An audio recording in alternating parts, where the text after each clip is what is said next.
There's never been anybody as ruthless. I'm Sonny Liston, I'm Jack Dempsey. There's no one like me. I'm from their club. There's no one that can match me. My name is Nassim the Dream. I'm a 15-year-old amateur boxer, giving my views and opinions on everything boxing related. I'm here to give you guys consistent, reliable, unbiased commentary. Boxing is my passion, slaying trolls is my hobby. Hope you enjoy. Like, comment, and subscribe. What's good, you? Recently, we just saw Danny Garcia get a majority decision over Jose Benavidez Jr. Completely dominated most of the fight. Out of 8 rounds to 4-4. Danny Garcia, we'd all see in this card. We saw Gary Russell Jr. Anton Russell actually. Come back against Francis Barthélemy after losing his father, Gary Russell Sr., RIP to Batman. But it was a good performance from Gary Antoine Russell. I thought the fight was stopped a bit early though. After Russell, he knocked down Barthélemy with a right hook. Barthélemy definitely was hurt, but he still had the senses. And the ref just did a horrible disservice to what could have been an even better fight. The fight itself was very, very competitive. We seen that Gary Russell was getting actually touched up and stumbled by some of the punches of Francis Barthélemy. And Francis Barthélemy himself getting hit with combinations, straight left hands, body shots, uppercuts, and hooks by Gary Antoine Russell. But he also was catching Russell with some really good combinations. But overall, good performance from Gary Russell Jr. And like I said, RIP to his father, a great fighter, a great trainer.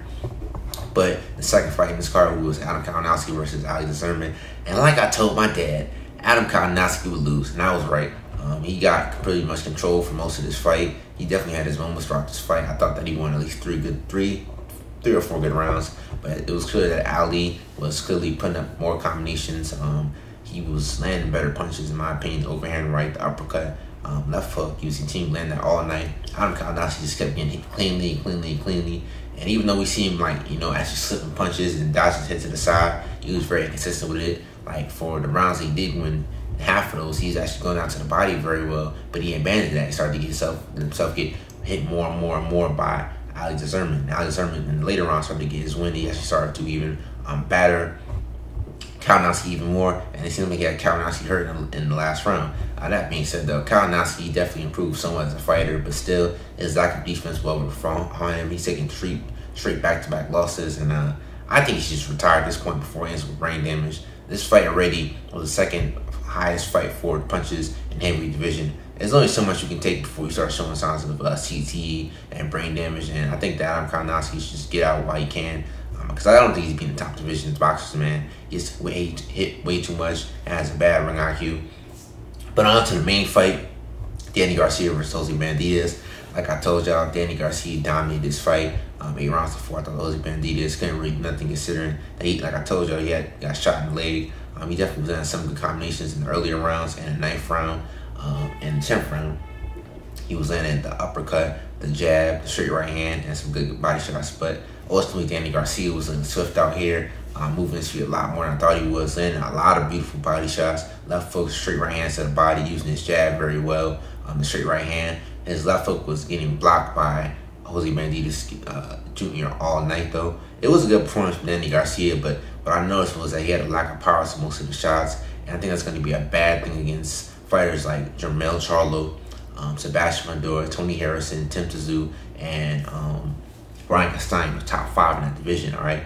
I already think that Tony Harrison outboxes him because Tony Harrison is the best boxer in the division, all right? He was outboxing Charlo until he got, stopped in that fight. I think that Jermell Charlo knocks him out brutally because Jermell Charlo is a lot bigger and stronger and knows how to cut the ring off and doesn't have the inability to do it like Jose Benavidez.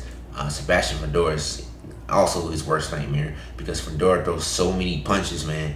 And when he gets on the inside of Danny Garcia will be at a major disadvantage being at 5'8", and he's going to get continually broke down. I think he'll get battered and stopped. And I think that Fundora honestly have him looking like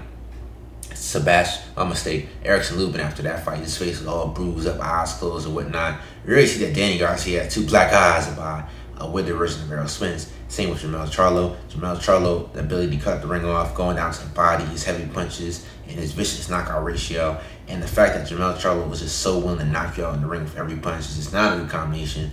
Tony Harrison, like I told y'all, is going to be using lateral move for the boxes, circles around Danny Garcia. And Tim Tszyu, he might win that fight because Tim Tszyu has a lack of experience, but even then, that's a questionable fight because Tim Tszyu definitely does have power and a good one too. And Brian Castano, I don't see him winning that fight. Brian Castano is a more disciplined version of Sean Porter. He has actually feints more and slips more punches than Sean Porter, and throws a lot of punches. And we've seen that Danny Garcia struggles with fighters who bring pressure to him. But that being overall, though, Danny Garcia did say that he want to fight Keith Thurman in a rematch. I definitely could do that. That's a good fight. But I don't think he's going to beat people at the top people at under 54 pounds. He definitely looked good in this fight with slipping a lot of punches, moving inside well to well. And, you know, throwing good combinations to the body, to the head. Overall, just showing his boxing ability. But like I told y'all, his punches had no effect against Jose Benavidez.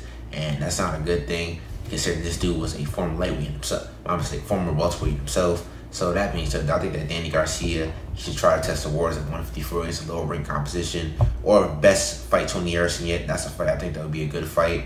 But like I told you, I think that Danny Garcia, his lack of power ultimately cost him against the top fighters in this division. But to wrap this video up, this is Not Seeing the Dream. Rocking says next days to sleep. I'll holler y'all another one. Peace.